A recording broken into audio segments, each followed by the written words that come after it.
les commerçants ont décidé d'acheter une quantité de 2240 tonnes avec un prix de marché de 120 francs le kilo. Cet accord était valable pour la période du 7 avril 2017 au 18 avril 2017. Il faut noter que la fixation du prix est faite sur la base du prix du marché actuel. Sur les modalités de mise en œuvre de l'opération d'achat, les producteurs vont utiliser un compte commun pour faciliter le versement des commerçants acheteurs.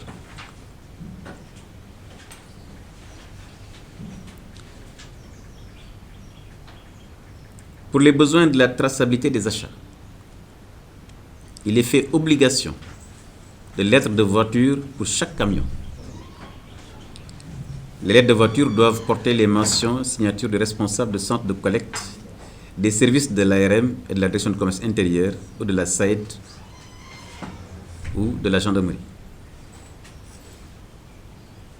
Ainsi donc, les quantités qui ont été contractualisées ont été réparties entre les différents acheteurs. Et lors de cette rencontre, nous avons donc une liste ouverte qui est là, qui sont répartis les 2320 tonnes. Il faut également rappeler que le comité de commercialisation de l'oignon que j'ai créé et qui est ici installé au cabinet,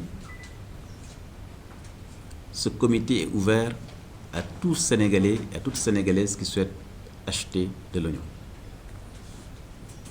Et par conséquent, celui qui a les moyens et qui peut acheter de l'oignon local, naturellement, il est le bienvenu dans ce comité. L'objectif du gouvernement, c'est d'acheter toute la production locale d'oignons.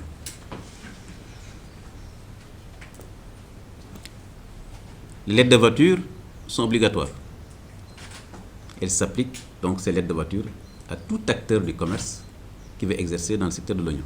C'est une décision du département. Je dois aussi informer les acteurs de l'oignon ici présents que le gouvernement a engagé de vastes chantiers pour la modernisation du commerce au Sénégal. La construction du marché international d'un investissement de plus de 50 milliards vise justement à ce que l'activité commerciale que vous êtes en train de réaliser puisse se faire dans des conditions confortables et dignes, adaptées aux normes de la modernité.